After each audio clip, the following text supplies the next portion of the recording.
What's up, you guys, and welcome back to the Televised podcast. My name is Anna, and today we're talking about Supergirl. This is it. This is the last one. This is really sad. Yeah, so I know that I made like a whole big deal about whether or not I should cover 19 and 20 in the same episode. I was under the impression that more would happen in episode 19. Not a lot of stuff happened in episode 19, so I'm just gonna go over kind of like the highlights of episode 19 before really jumping into episode 20, because I think 20 was so much better than episode 19, especially just because of episode 19 focused so much on Lex and Nyxly. It felt like what the hell. And then yeah, so I kind of want this to be a bit more, because I really did enjoy the finale. I enjoyed it a lot. I really enjoyed Kara's ending, and I'm going to talk about this later, obviously, when we get more into talking about how exactly her story ended. I thought that they handled the ending of this series very well. In honestly the best way that I could have imagined, because I think for me, my wish was always that the show, in a sense, would continue beyond the show. You know what I mean? Like the story would continue beyond the show, just because I feel like when you have situations like Arrow, where, you know, at the end it was like Oliver and Felicity are both dead and they're gone, and it's like you get this sense that the show is fully done, like the show is over, you know, the story is over, and it's not it won't live on. Not saying that Arrow didn't live on, because it obviously did, but I just mean like the story really kind of ended where the show did, you know, for at least for Oliver and for Felicity. Obviously not in the case of like Mia Queen or John Diggle. Like for those characters, obviously there was and is more story to be told about them, and obviously that's why we're seeing them again in the Arrowverse. But for Supergirl, like I said, this was kind of like my ideal ending, where I get to walk away from this show knowing that they're all still in National City, they're all still alive, they're all gonna, you know, have their time together, and no one goes to the future and no one hangs up their cape, and we can all just live with the knowledge that even though we're not going to see them every single week, they are still you know, just continuing on with their lives in National City. And that's where obviously the fans can start to pick up where the story left off. Or, you know, I mean, comic continuations, you know, fanfics, everything can keep going from this point forward, because the story continues on. Kara didn't die. She didn't go to the future. She didn't give up her powers like maybe I thought she would. And I'm honestly grateful for that. I really am. I was really happy with how it ended. But obviously, I think it goes without saying that we we lost. In a way we lost. I have plans to you remember my other Supercorp episode? It has like 31,000 views on YouTube right now, which is insane. Yeah, heavily scripted. I included a lot of like references, and it was a much higher production than what normally happens on this podcast. I have plans to do that again, going from season 6 forward, going through all of season 6, parallels, you know, things like that, talking about the romantic coding of Supercorp, how it teed up to give us the end game that we deserved, and yet it didn't. Yeah, I have plans to do that. I do just want to say that it might not be next week that it comes out. It might be the week after. I need a little bit of time to write it all out, make sure it's good. I'm going to be pulling out I'm in school for studying TV and film criticism, and I'm going to be pulling out all the stops for pulling out my textbook for like critical media analysis, because I am like beyond frustrated by this ending for Kara and Lena specifically. And I think that having another like well researched, like heavily researched and written and concise and, you know, heavily produced like episode would be good, just to like kind of be cathartic in a way like the other one was, and just kind of have that continuation and that part 2 and that bookend to that other episode. So yeah, just that's something to you know, be on the lookout for. Sorry, I've been rambling for so long, but I've been putting off recording this episode for a long time because I don't want to cry. I've been real down since the show ended. So I've been putting off recording this, but here we go. So, like I said, jumping a little bit just into some of the highlights of episode 19, I really loved the scene at the beginning with Lena and Andrea. I thought that scene was so well done, and it was obviously acted very wonderfully by Katie and Julie. But mainly, I just loved it because it was such a full circle moment for Lena. Like, she was finally able to like look at somebody and say, look, you're trying your best and that's what you can do, but you need to realize that doing one bad thing, you know, doesn't make you a bad person. She was kind of telling her that her actions do not define her past actions, do not define her. It's what she does with her future. And really, that's like her heeding Kara's advice, you know, be your own hero, all of that. And now Lena being able to pass it forward onto Andrea was just really wonderful. It was such a full circle moment for her character. I think even more so than when she quit Luthor Corp at the beginning of this season. I think this just was, again, this like final bookend for Lena, for her to say, look, you have done some bad things, but that does not make you a bad person. And she says, like, I would know, you know, season 5. And I really appreciated seeing that growth from Lena. It was really satisfying to see. As a fan of Lena, you know, seeing her grow so much from where she started to where she is now it was phenomenal. So then it was also interesting to watch in this episode was Alex and how she dealt with Esme, how she was willing to let the world burn for Esme. Like, that was really interesting, especially in contrast to how she treated Lena, being willing to do anything to save Kara.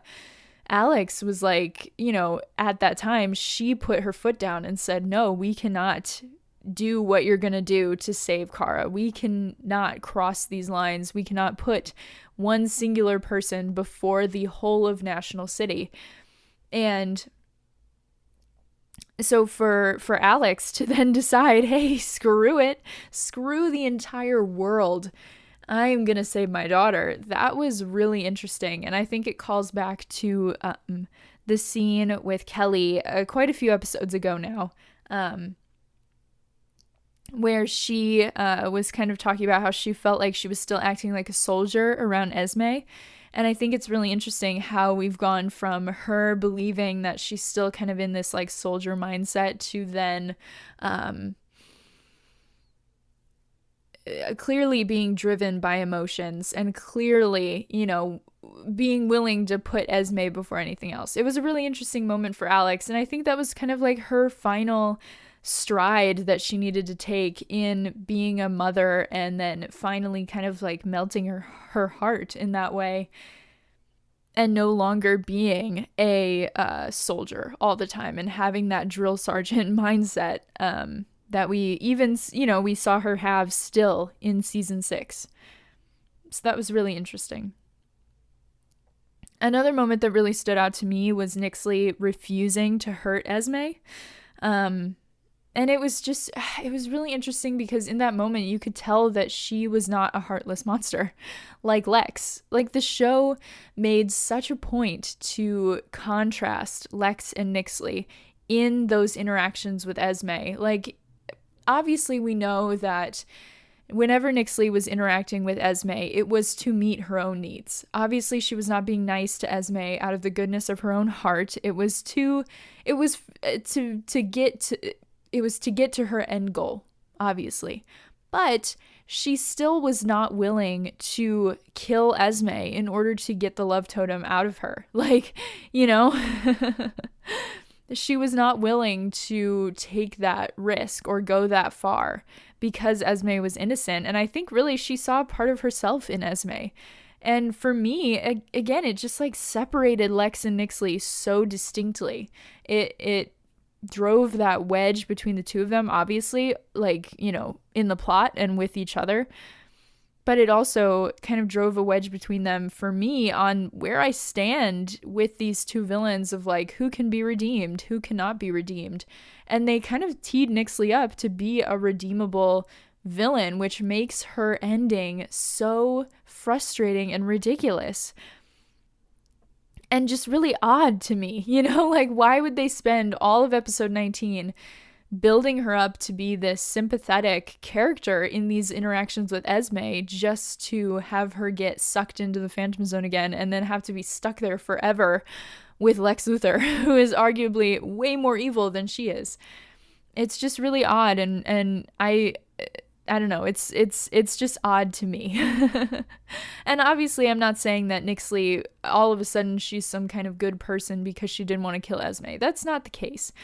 But I feel like the message of Supergirl for so long, and with every villain she's faced, she has tried to redeem them. And like, yes, obviously the redemption did not work earlier in the season, but it just felt really weird that the show just let them get sucked away, which I guess Kara didn't do it, so it's not like Kara was sacrificing any of her morals. It just happened to them in a karma kind of way.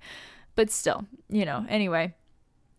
And then, of course, still in episode 19, the end of the episode, that huge fight scene, which actually was pretty enjoyable. I thought it was pretty cool. On the bridge, except for it wasn't a bridge anymore. Like, it got exploded.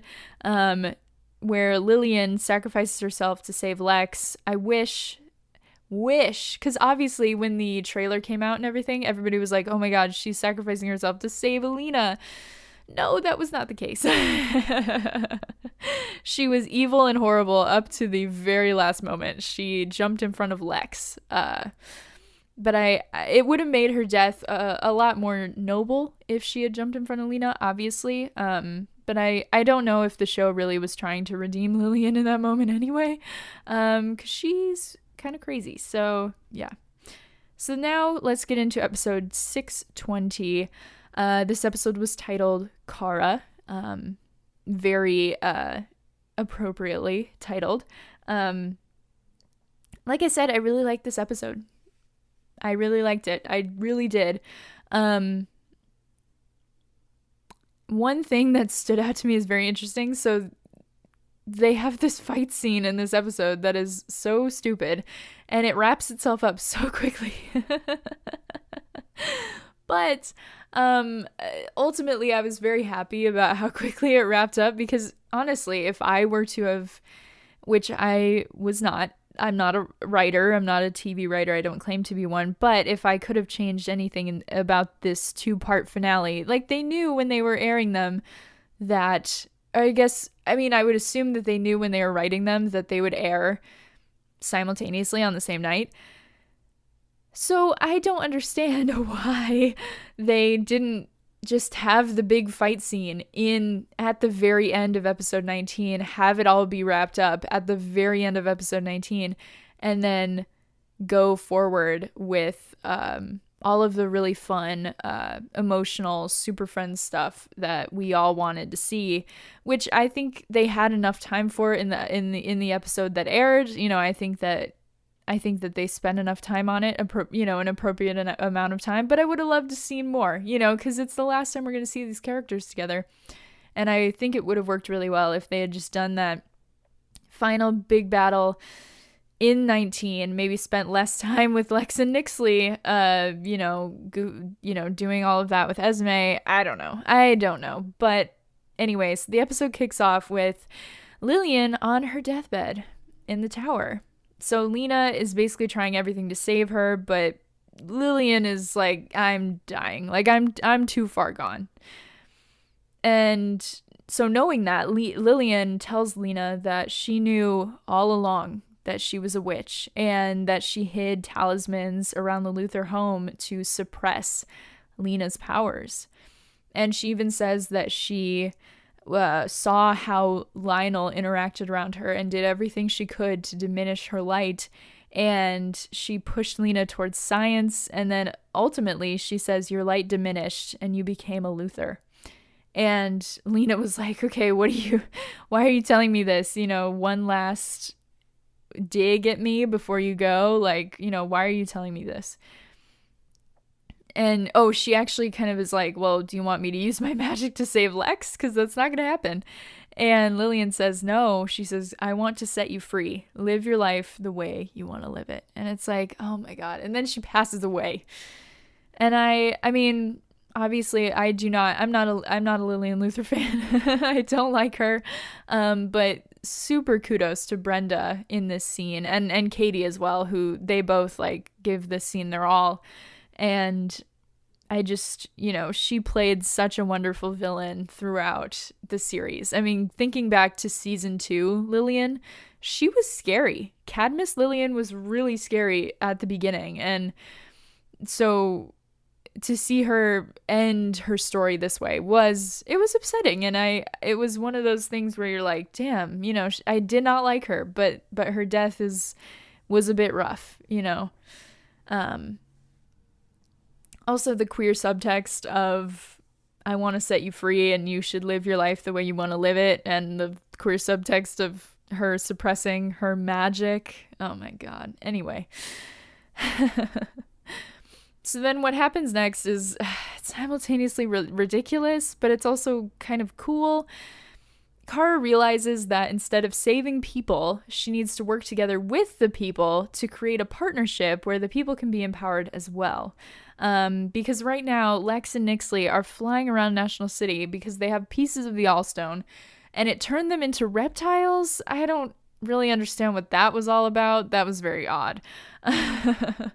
But apparently what they're doing is like siphoning the truth, courage, all of the powers of the totems. They're siphoning all of that through the Allstone into themselves to make themselves more powerful, effectively depowering the population of National City, and I guess the world. I don't know. And so they're showing this through the people of National City basically like fading away. They're losing their saturation. They're literally black and white. Very Halloween Town 2, Calabar's Revenge of them. But then Kara uses a mixture of Lena's magic and Brainy's Legion crown, which was a really cool nod to the comics. I thought that was really fun. To end up projecting her speech into the minds of everyone in National City, allowing them to hear her with an open heart thanks to Lena's spell. And it works. And people begin to believe in themselves, and they actually like get their color back. Again, Halloween Town 2, Calabar's Revenge. On my screen in the Supergirl finale. So the final fight was really interesting for me. I think it featured some really cool moments for everyone, especially like the double guardian fight with James. Sorry, I will not call him Jimmy. I don't like it. I don't like that they changed his name back to Jimmy. He will always be James. Like his whole reasoning anyway, it doesn't matter. James with the with the shield assist for Kelly where she stepped on his shield. That was so sick. I loved that. And then Supergirl versus Overgirl was a really awesome fight. That was a great rematch, obviously, because, from the Crisis on Earth X crossover, one of my favorite crossovers, I think the best and most effective crossover that the CW Arrowverse has ever been able to do. And then Andrea swooping in to help Lena, that was a great moment. She used her smoke powers. Again, it was kind of like a full circle moment for Andrea. She was the one who stole those powers from Lena. And then, all of a sudden now, she has used them to save Lena and to help her and to help the Super Friends and to use them for means that aren't entirely selfish. And I really appreciated that. So Nia's owls end up making a reappearance as well, which I thought was really cool. But then they get shot out of the sky by Eliza Danvers with a giant gun. And I'm like, what the hell? Where did she even come from? Like,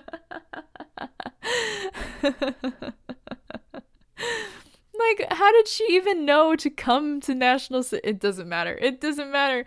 But it was just like, it was one of those moments where it's like, and here's Eliza Danvers with a steel chair. And you're like, oh my God, Eliza Danvers with a steel chair. And then, of course, they included an incredible reference to her Supergirl movie as well, where she says, in another life, I must have been Kryptonian. And she says, Alex, replies, only in the movies. But like I mentioned earlier, the ending of this fight was extremely anticlimactic. Because Lex opens up a Phantom Zone portal, releasing phantoms, and the public, the National City population, ends up like coming up behind the Super Friends, and their empowerment ends up just like draining the Allstone basically altogether. And it turns out that the Phantoms, who can smell fear, basically, were more attracted to Lex and Nyxly than they were of literally anybody else, because apparently the citizens of National City were so brave, and the Super Friends as well, even though it doesn't matter. Anyway, apparently it was their own hubris because apparently there's no greater cover for fear than hubris, which is what Brainy says, and they both get taken into the Phantom Zone, and then the portal closes, and then that's the end of it. And it's like, okay.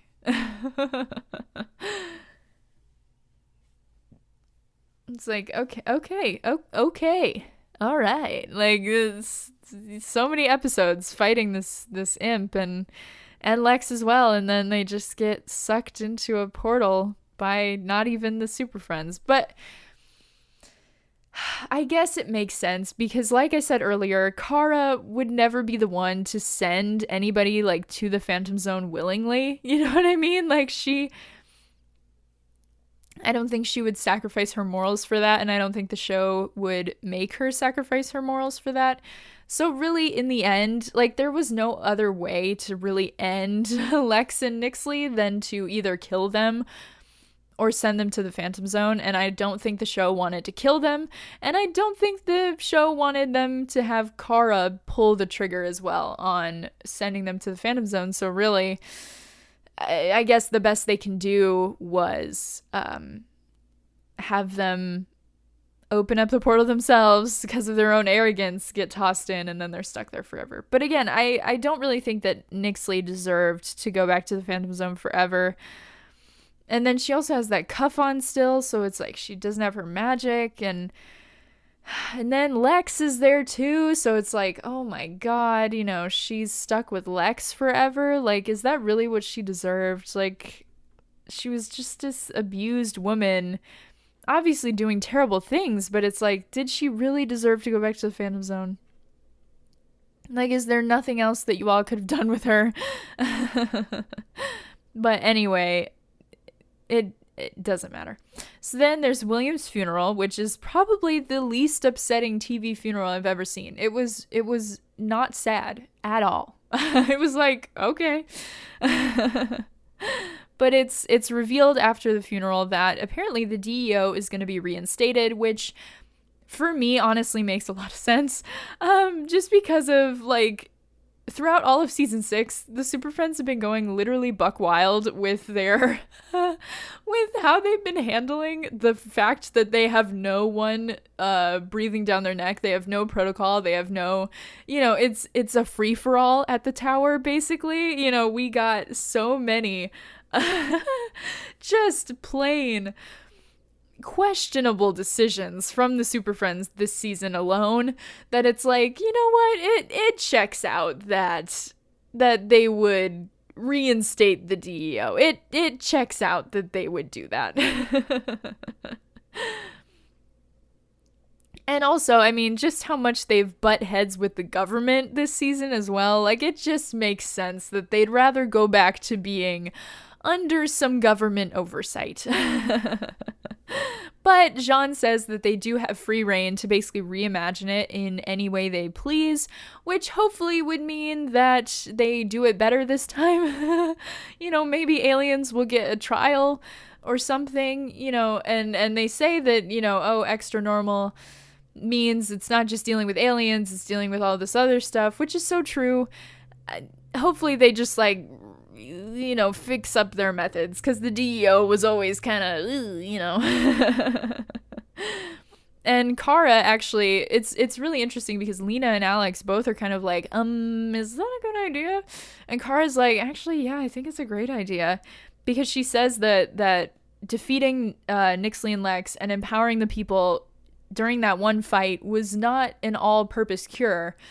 They have to do the work every single day. And really, it makes sense. All of them are jobless and broke. And so now they can finally all have jobs, and they all have money now to put into making change and doing real good and having some oversight and having more resources. It all just, it makes more sense. It fits the characters better, in my opinion, than thinking about, Arrow, where they were vigilantes the whole entire time. I think, the vigilante life is not exactly for the Super Friends, because they're all always been a part of these teams or organizations or whatever. So I think it personally just makes a lot more sense for them to have reinstated it.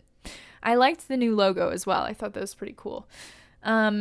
So then, while they're also talking about community outreach and stuff like that, we get quick little flashes of some future projects that the Super Friends are going to be involved in. One of them is the Lena Luthor Foundation, which is really cool. I wish that we knew what it was about. What is she doing with this foundation? What is it for? I'm not sure. Wish we found out. And then also Andrea opens the William Day School of Journalism, but it's in Spanish, so I would assume it's, I don't know, in Argentina. I'm not sure, but she opened it with Lena there as well. And then Dreamer opens the Dreamer Center for LGBTQ Outreach, which is really cool. And then also we see the new DEO. And Kara tells them that they need to be not just superheroes to these people, but they need to be friends, which of course is the Super Friends. They're all of our friends. These are my best friends. So, but then also after the funeral, listen, I know that we lost. Supercorps lost a little.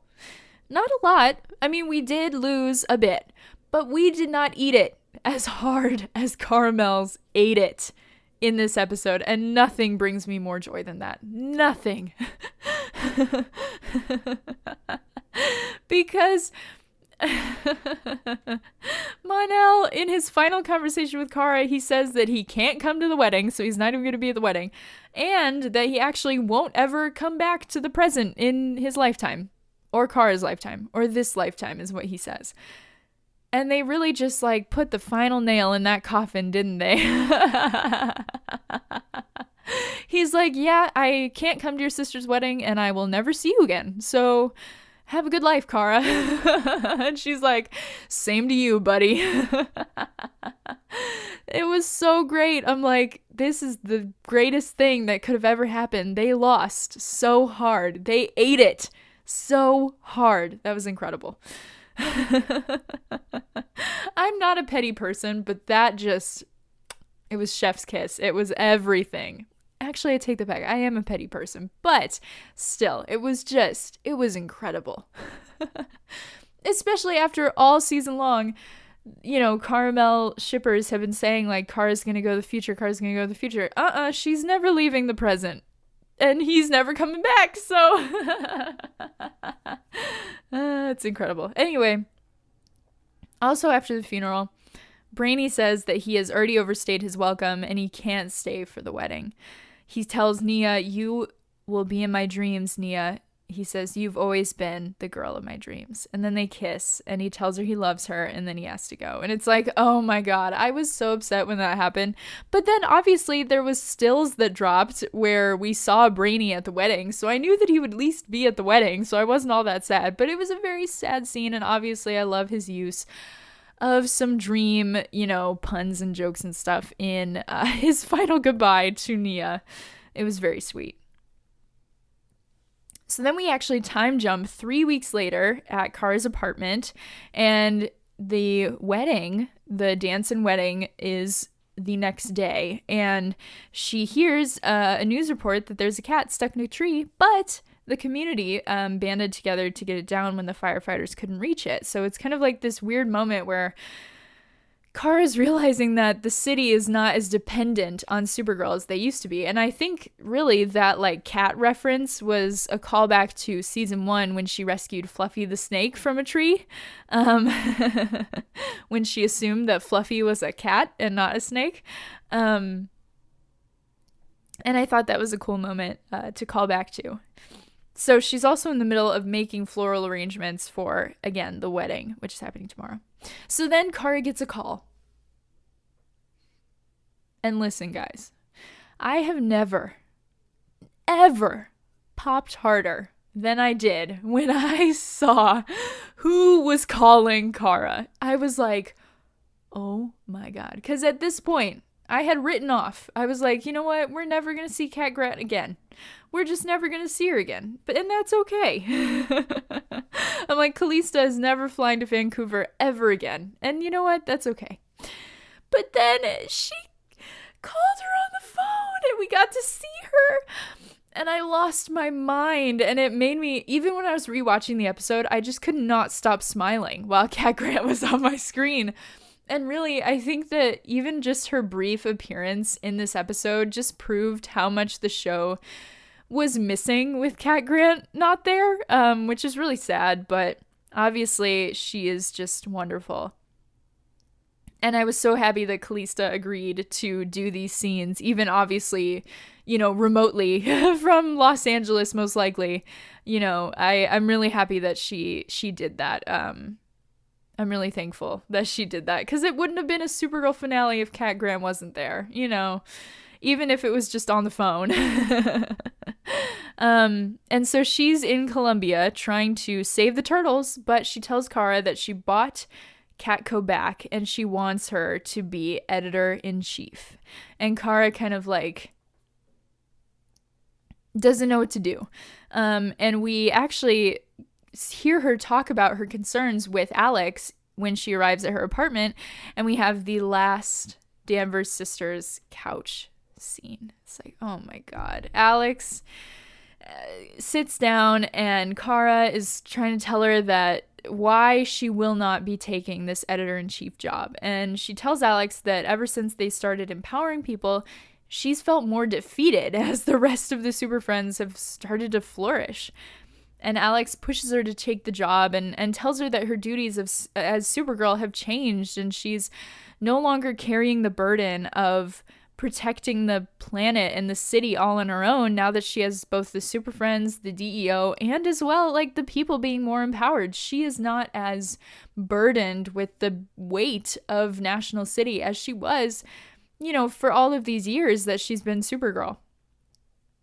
And Kara says that, look, I know that I have less on my plate as Supergirl, but, well, she actually says that she has more on her plate. I don't know. Anyway, but she basically says, look, I know that there's an option to do both, but doing both always requires me to lie and sneak around, and it makes her feel less powerful than ever. And then they do this really, really adorable thing where Alex is like, look, I know whatever happens, whenever you're at a crossroads, you always figure it out and you do what's best for you. And I cannot wait to see what that path will lead you down. And then they kind of like stack themselves on top of each other on the couch. It's just really sweet. And I couldn't have imagined a better final couch scene for the two of them, talking about Kara's future. I mean, because you think about back to the pilot where It was Alex who was like, look, you cannot be Supergirl, period. You cannot be flying around. You have to go back to your day job like now. And for her to then end the series telling Kara, you can do both. You can have everything you want. You just have to figure out what it is that you want. Again, wonderful full circle moment for the two of them. And then, of course, the wedding. The wedding was a really beautiful sequence of events. I really, really enjoyed the wedding. At the very beginning, Jean uses his powers to write "Congratulations, Alex and Kelly" in the sky, and it's so cute. And then we kind of go to both like camps. We have the Danvers camp and the Olsen camp, for like the bride and the bride. Alex has this wonderful moment with Eliza where she ends up telling her that, look, I know I made mistakes as a mother, and I can see that you have already grown and blossomed into this wonderful mother, and I'm so proud of you. And it's just so sweet. And then Alex looks so good in her white suit. I love it. I don't know what she was wearing on her head, but you know what? It's fine. And everyone looks very good in this sequence. And then Kelly comes out in her dress, and her dress is beautiful. And she ends up having this really sweet conversation with James, and he tells her that their dad would be so proud of her, and they hug and they cry, and it's like, oh my God. And then he also ends up giving her a watch that I actually didn't catch this on the first watch, but it's apparently a portal watch. It's so that they can, I thought it was like a signal watch, like it would signal that they needed each other, but then I was like, wait a minute, you all are regular people. How can that be helpful in any way? But it's a portal watch so that they can portal to each other if the two guardians ever need to get together and kick some ass. And I'm like, that is iconic. Apparently Alex helped him like trick it out, I'm sure with help from Lena as well. So then Brainy shows up at the wedding. It's so good. And he looks so good in his suit, and he's green with his little blonde hair, and he looks so good. And he approaches Nia, and he's like, hello, do you have a +1 to this event? And she's like, Brainy, what are you doing here? And he basically says, like, screw the space-time continuum. The future is not written, so I'm going to stay here and we're going to write the future together because I can't imagine my life without you, Nia. And it's like, these two are my favorite hets. I love them so much, so much. So then, as Kelly and Alex are walking down the aisle, Kara and Wynn actually sing a duet. Of course, the Broadway kids gotta sing a song. But the unfortunate song choice was just really upsetting to me because all I could think about when they were singing that damn song was Pitch Perfect 2 and how Bumper and Fat Amy sang that song to each other, with the car and the boat and yeah. And that's all I could think about. I'm like, you guys couldn't have picked any other song. Like, how about like an Ed Sheeran song? Like, he's like the king of weddings at this point. Why not pick like an Ed Sheeran song? Why did you have to pick We Belong? Anyway, Esme was the flower girl, and she was adorable, obviously. And then it's Jean who's the one that's going to marry them. And he gives a little speech about Alex and Kelly that's just so wonderful. And he even started crying. And he's like, look, I always knew that these two would get together. I didn't read their minds, I pinky promise. But I just knew from the way that they acted and the way that they are. I just knew that one day they'd be getting married. And he says, I've always thought that there was something missing. Kelly is Alex's missing piece. And it's just so wonderful. So good. And then the dance and vows, and it's like literal waterworks during the dance and vows. Like, come on. Kelly tells Alex, quote, "I wish I could say that I always knew it was you, but I didn't know until recently. When you came home and you found me distraught and heartbroken, you didn't try to fix me and you didn't try to put me back together again. You were just there to hold me. I couldn't live another day without you." And it's like, oh my God, so good. And the way that Ozzy was like fully like tears running down her face, like even just when Jean was talking, it just was so good. And just you could feel the love radiating off of these two, and it was so satisfying to watch. And then in Alex's vows, she says, "I was never really truly me until I found you. You are my truth, Kelly, and you and Esme have created a life for me that I never dreamt would be possible 3 years ago." And again, it's just like such a wonderful moment for the two of them. Obviously, Kyler and Ozzy are so talented and so wonderful, and they just really bring the love to this scene. It just jumps off the screen. And then they kiss. You may kiss the bride. And also, apparently, David is fully ordained. Like, he's an ordained minister. Like, well, maybe not a minister, but he's ordained. He can marry people. So Kyler said that on a technicality, her and Ozzy kind of are married in Canada, which is so funny. And apparently her husband Nathan is totally cool with it.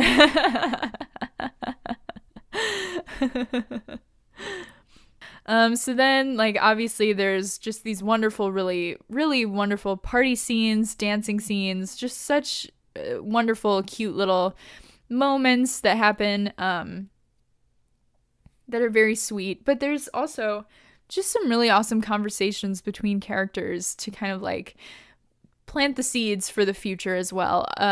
Jean and Win actually end up talking, and he says to Win, hopefully the new DEO will be a beacon of peace and not violence, because they're kind of reminiscing on their time at the DEO and all the glass that's shattered all over the floor and how Alex is scary, stuff like that. And Win, to reassure him, says it will be. At least that's what yours and Magan's son tells us. It's like, oh my God.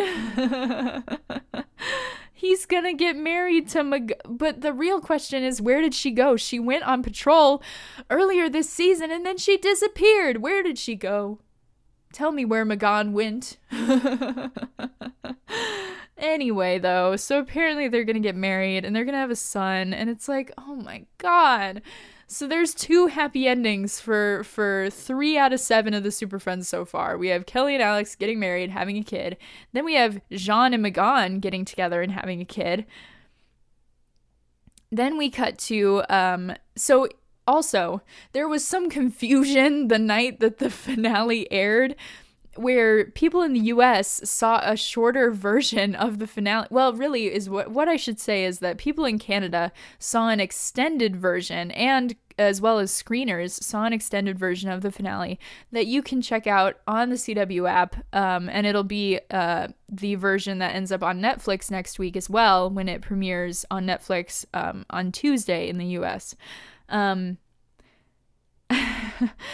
So all of these scenes, there's like 5 minutes of footage that ended up being cut from the version of the finale that ended up airing in the United States. And so one of these scenes was James giving Esme a camera. And that was so lovely. Because obviously, I mean, for me, I remember when James's camera got smashed early in the series. And that was really upsetting. That was a sad, heartbreaking moment, because we all knew how much the camera meant to James, because it was his father gave it to him, and obviously his father passed away, and that was kind of his only connection to him. And so for James to continue that tradition by giving Esme a camera, it was just really lovely. And the dynamic between James and Esme was just so wonderful. So then another scene that was cut from the United States version that aired was Alex and Kelly making Lena Esme's godmother.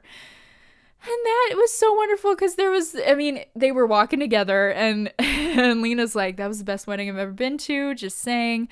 And they're like, actually, we have something to tell you. And Lena's like, oh, you want to adopt me, right? And they're like, kind of, but like in reverse. We want you to be Esme's godmother. And she's like, I was cool with just being the cool aunt. I don't know. It was so wonderful. And it was kind of like, you know, it was like Lena's like stamp of approval for like, yes, you're a super friend and we want you here forever. And you are a part of this family, girly, like forever, you know? I really love that scene. And and someone pointed out that obviously she's uber rich now because Lex is gone and Lillian is gone and Lionel's gone. So she inherits everything from Luthor Corp, everything from the Luthors, everything. So obviously, she is like the perfect choice, I think, to be Esme's godmother. But I also kind of assume, at least in my own personal headcanon, I think that Kara and Lena are both Esme's godmothers together, as a way for Alex and Kelly to be like, hey guys, like to like push them together.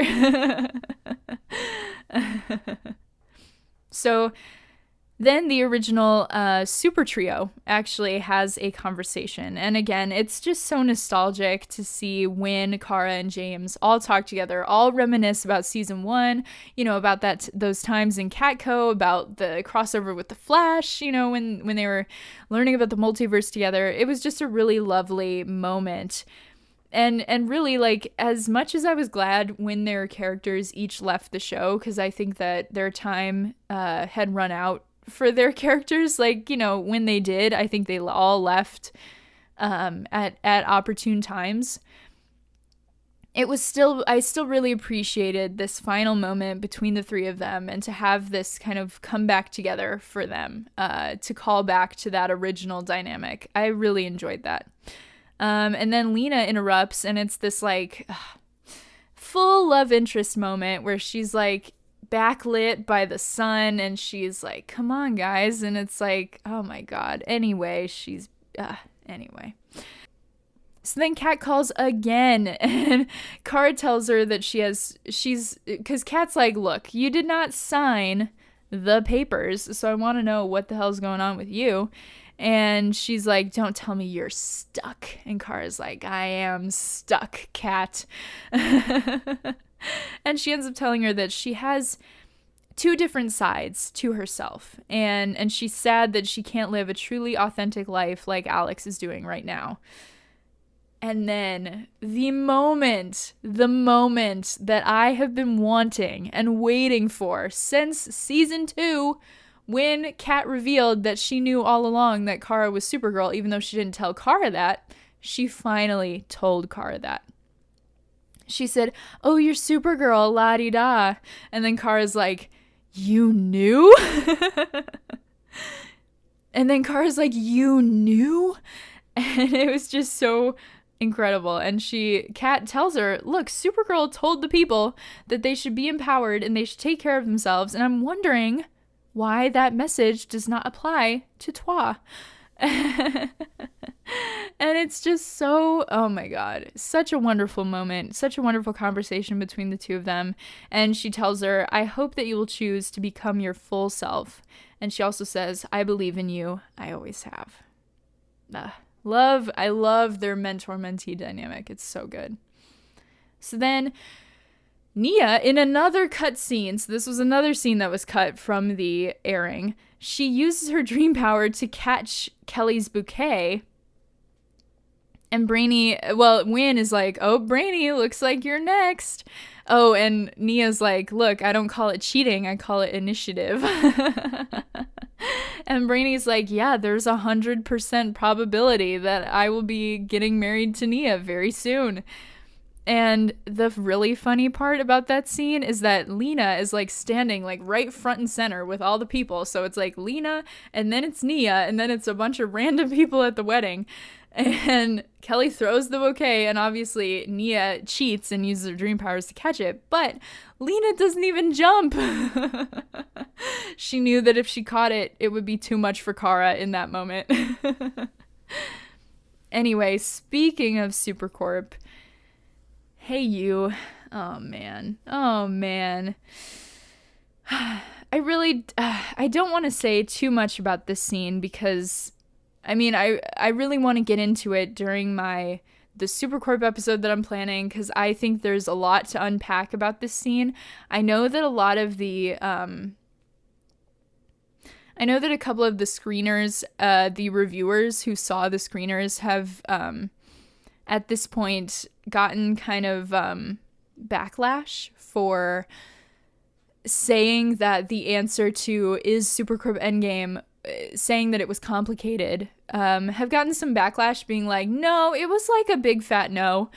And while I understand, you know, obviously it was not implicit in the way that we were all hoping for, like the friend word was tossed around way too much.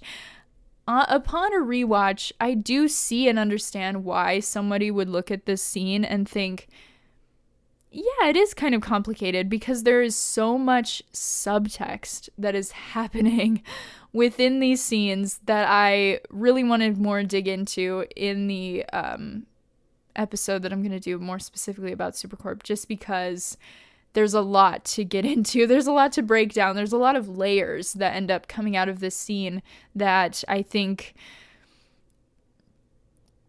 you know, the subtext is there, but I think ultimately the ultimate takeaway then from the scene is that yes, the subtext is there, but at this point we are so far beyond subtext. We needed to have main text. You know what I mean? Like, we needed to have fully canonized main text confirmation, you know? Like, that's what was most upsetting, I guess.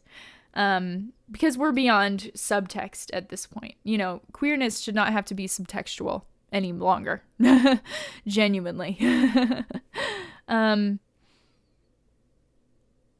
But I do just want to say that Melissa and Katie delivered a beautiful scene between the two of them, and it was obviously missing what we all wanted. And even without the expectation of Supercorp, I really think that there should have been an I love you in that scene somewhere, just because they were talking about these topics that were so deep and how much they both have affected and changed each other so deeply and so much and so profoundly that it almost felt like the I love you was missing on purpose. You know, so it just, yeah, I don't know. Also, Kara does reveal why she did not pass the courage gauntlet. She says that she created Supergirl that night because the thought of saving my sister as myself was too terrifying. And it's like, okay, yeah, she was too scared to be her whole and true self.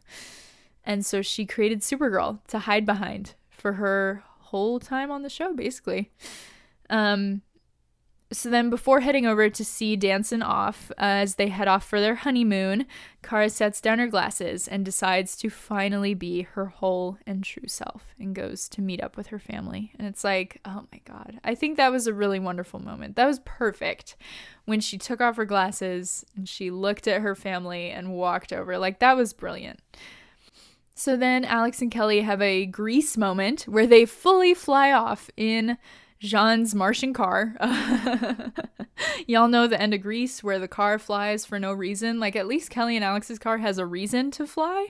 But I wanted that moment to just have We Go Together like playing in the background, or like I wanted them to like turn around and wave like in Grease. Like, it was a really funny reference that I wish that they'd taken a little further. So then the final game night. And of course, the canyon between Lena and Kara is annoying, but it's genuinely a wonderful scene. And Kara says, the past 6 years with all of you have been the greatest adventure I ever could have imagined, and I just can't wait for the next one.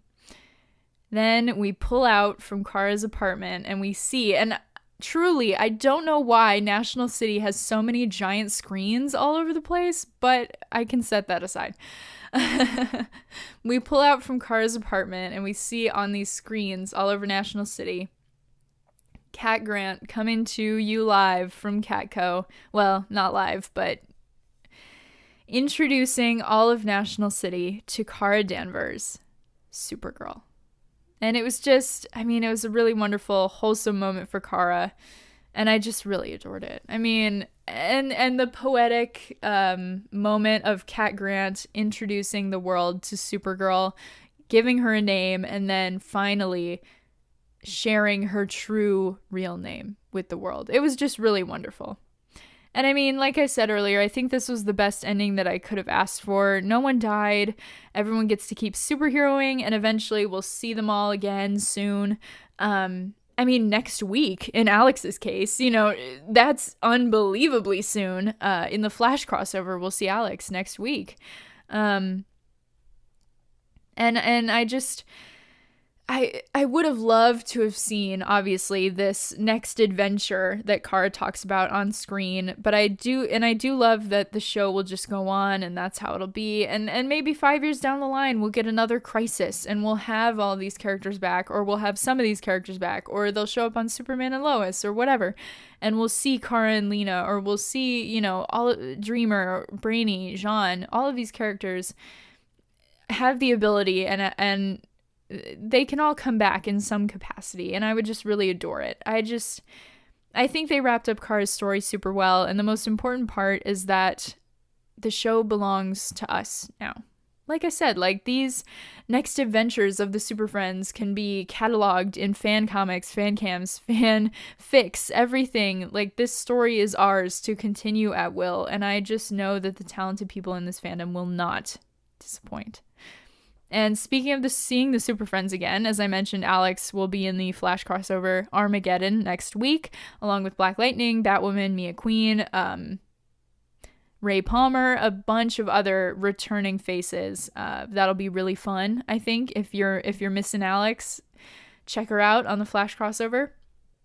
And then also Nicole Maines revealed that she's writing a Dreamer comic with DC Comics, so hopefully that will not be too far off from publishing. Obviously, from what it looked like, she was kind of just starting it, but I also assume that probably that was just the teaser photo for it. I if I had to guess, she's been working on this comic for a long time, so hopefully it will come out sooner rather than later. I'm not sure if it's going to be like a continuation of the show, or if it's going to be like a different adventure for Nia, but I would hope that at least Brainy will be in it. Hopefully the other Super Friends. I think that'd be really fun.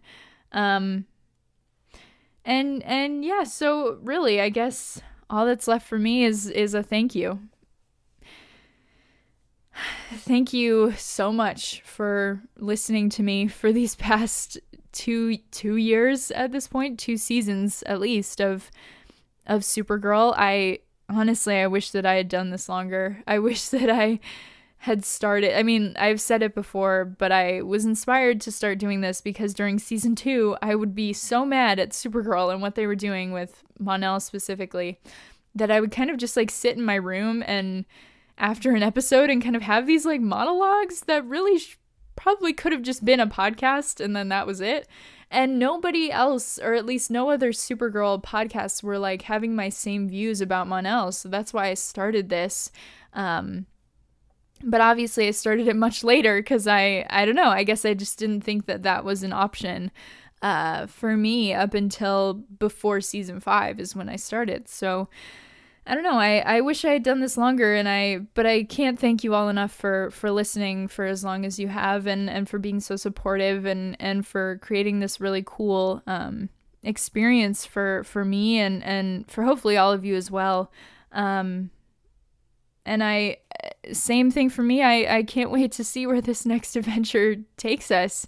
I'm not 100% sure what the next adventure will be, but like I said, the next thing that you can expect from me is the sequel to the Supercorp video that I put out about a year ago now. That I'll have I'll probably link it somewhere. But yeah, so that's what's next for me at this point. I really don't know what is next to come, but I know that a lot of people have been inquiring about me covering Batwoman. I probably will not go back to doing Batwoman recaps just because I haven't been keeping up with this new season. But yeah, also I was wondering too, like, if anybody would be interested in like a series retrospective on Supergirl. I was thinking about doing it, and then obviously the finale happened, and I was like, oh God, I don't want to do that anymore. But then now I'm looking back and I'm like, I'm feeling really nostalgic about Supergirl. So if anybody would be interested in that, talking about like favorite seasons, favorite episodes, favorite villains, just kind of like a positive look at kind of like a series wrap on the show, I could do that as well. Obviously it would be after the big Supercorp video, but yeah, I don't know. I can't thank you all enough for listening to me and thinking that my takes were worth it. And I don't know. I had a lot of fun being really positive with you all and clowning a lot. Obviously it didn't pay off in the end, unfortunately, but I still had a really good time, and I hope the same for you. But yeah, so thank you so much. And that's all for me. That's all I've got. It's a wrap on Supergirl, I guess. So thank you so much for listening. Bye.